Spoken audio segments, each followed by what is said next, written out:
how long have you been foraging them, Adele? And because I live right in the middle of nowhere, it made sense to kind of go out and pick stuff. A bit easier. And yeah, and it didn't actually kind of get rid of the supermarket trips, but it just kind of made the whole thing a bit more interesting. Yeah.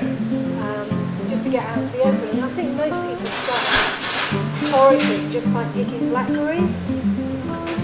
And that's all it is just picking wild stuff. You go from the blackberries to maybe hawthorn berries or rowan, sorry, I'm waving this around a bit. That's alright. So maybe rowan berries, and then you start getting into the leaves, so you've got mints and sorrels and tree shoots as well can be very tasty things to kind of add into foraging. Started collecting recipes, some other people, some of my own, started making stuff up, and then found that I'd got enough material for a book, so I published a book about it. So, like would that be this book? Yes, it would.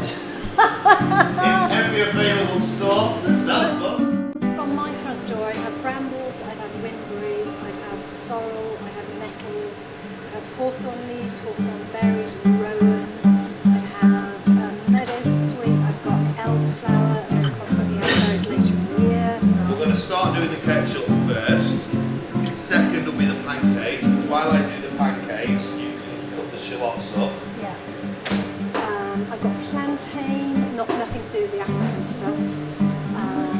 I've got ground alder, which is a very good ingredient.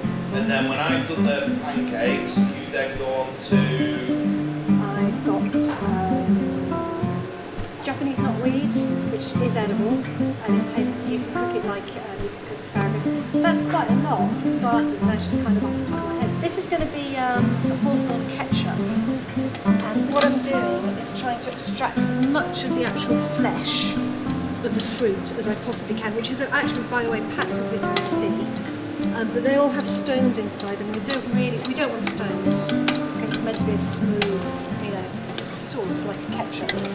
And we've got as much of this through as we possibly can. We're going to cook it up with some shallots given by my neighbour, Jack, and various spices. So what Carl's doing here is he's mixing up a pancake batter because we're trying to use a selection of wild ingredients.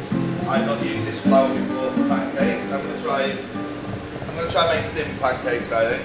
And we thought what we do with these is there's another crepes, flambe with sloe gin. Here are the sloes, the gin is gone elsewhere, and brambles and blueberries. Admittedly, these weren't foraged because there's not a lot of them around at the moment. Yeah. See, you could add a little bit of white flour in there, but I don't want to. I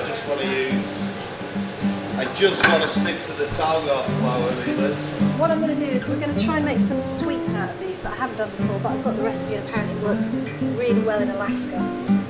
So these are Rosa rugosa rose hips, and the reason I'm using them is because they're nice and big and they're very easy to get all the little furry bits out that are actually not poisonous, but they are an irritant.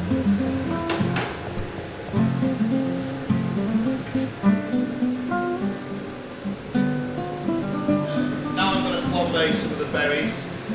When you're doing this, hopefully it will flame, because we're going to be using the sloe gin that's been made. It should flame. Do this at home.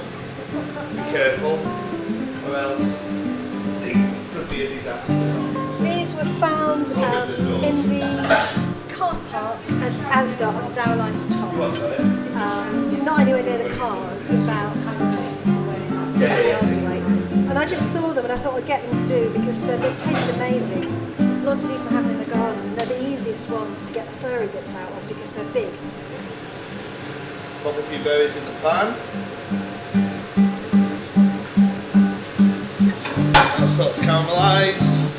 Now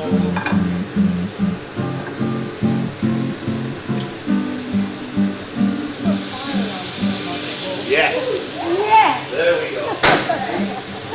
Right, so that's flambe, let that be juiced down a little now. Put it in the pancake.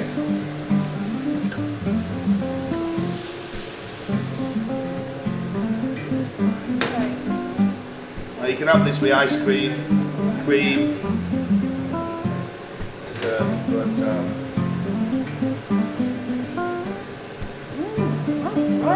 That's seriously nice.